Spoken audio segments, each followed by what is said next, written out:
కార్యకర్తలను కానీ ప్రజలను కానీ వీళ్ళు నమ్ముకోకుండా సర్వేలను నమ్ముకోవటం వల్ల ఉపయోగం అయితే లేదు. సో మనతో పాటుగా జాయిన్ అయ్యారు బండి పుణ్యశీల గారు, industrial corporation chairperson, YSRCP leader. Good morning madam. నమస్తే అండి. సో అక్కడ ఎలక్షన్ మోడ్ ఆన్ అయిపోయిందా ఆంధ్రప్రదేశ్లో? అంటే ఏవి డిసైడింగ్ ఫ్యాక్టర్స్ అవుతున్నాయి అక్కడ? అభివృద్ధి సంక్షేమ పథకాలా, లేకుంటే అక్కడ జరుగుతున్నటువంటి సర్వేలు, అంతర్గత సమీక్షలు ఇవన్నీ ఉన్నాయా, లేకుంటే అసలు ఓటర్ల మదిలే ముందు ఎటువైపు ఓటేస్తున్నారు, దేని గురించి ఆలోచిస్తున్నారు వాళ్ళు?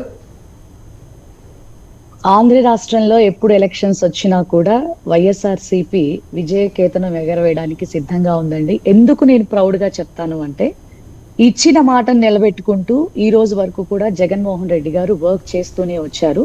అఫ్ కోర్స్ కొంతమంది పెద్దలు చెప్పినట్టు ఏ ప్రభుత్వాల్లోనైనా చిన్ని లోపాలు అనేవి ఉండటం సహజం.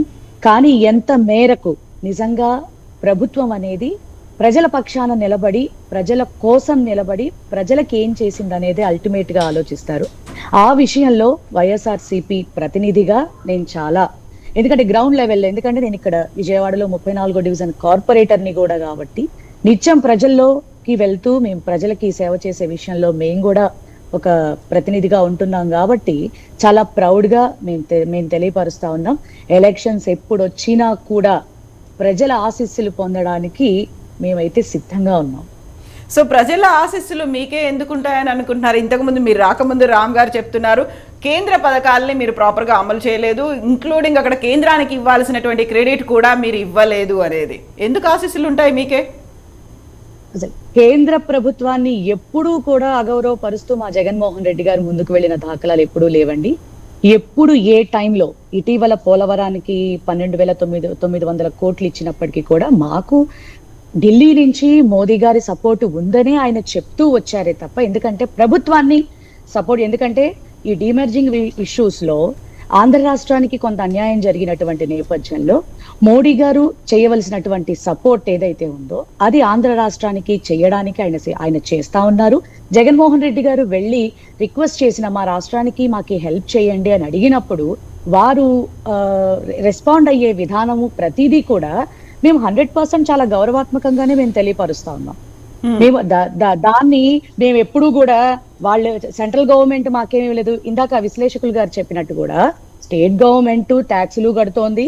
అలాగే ఆ లెక్కలో we have a right to ask the central government to raise the fundings కదా. సో జగన్మోహన్ రెడ్డి గారు ఆయన పని, ఆయన ధర్మం ఆయన పర్ఫెక్ట్ గా చేస్తా ఉన్నారు. ఖచ్చితంగా మేము చేసినటువంటి సేవ ఆంధ్ర రాష్ట్రంలో మరి 26 months కరోనా మింగేసినప్పటికీ కూడా ఆ టైంలో we did a good job అండి. ఎందుకంటే చాలా ప్రౌడ్ గా నేను చెప్తాను, జగన్మోహన్ రెడ్డి గారు ఎక్కడ అలసత్వం వహించలేదు, ప్రజల క్షేమాన్ని కోరుకున్నాడు. ఆ తర్వాత ఇప్పటి వరకు కూడా అభివృద్ధి మీద కూడా కాన్సన్ట్రేట్ చేశాడు.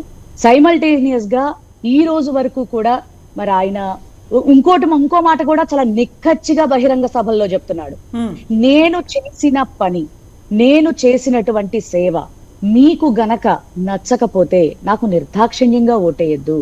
కాదు, మీ బిడ్డ మీకు పని చేశాడు, మీ అన్నగా మీ తమ్ముడుగా పని చేశాడని మీకు మీ మనస్సాక్షికి గనక అనిపిస్తే నన్ను ఓటేసి దీవించండి, మరలా మీకు సేవలు అందిస్తానని చెప్తున్నాడు. సో కాబట్టి మేము చాలా ఆత్మవిశ్వాసంతో ఉన్నాం. భగవంతు ఆశీస్సులు, ప్రజల ఆశీస్సులు రెండు మాకు మెండుగా ఉన్నాయి. 2024లో ఖచ్చితంగా విక్టరీ సాధిస్తాం. పుణ్యశీల్ గారు, క్షేత్రస్థాయిలో మీరు అనుకున్నట్టుందా? మీ సీఎం గారు జగన్మోహన్ రెడ్డి గారు చెప్తున్నట్టు నా పరిపాలన నచ్చితేనే నాకు ఓటేయండి, లేకపోతే వద్దు అని చెప్తున్నట్టు క్షేత్రస్థాయిలో ఆ విధంగా మీకు అనుకూలంగా ఉందా?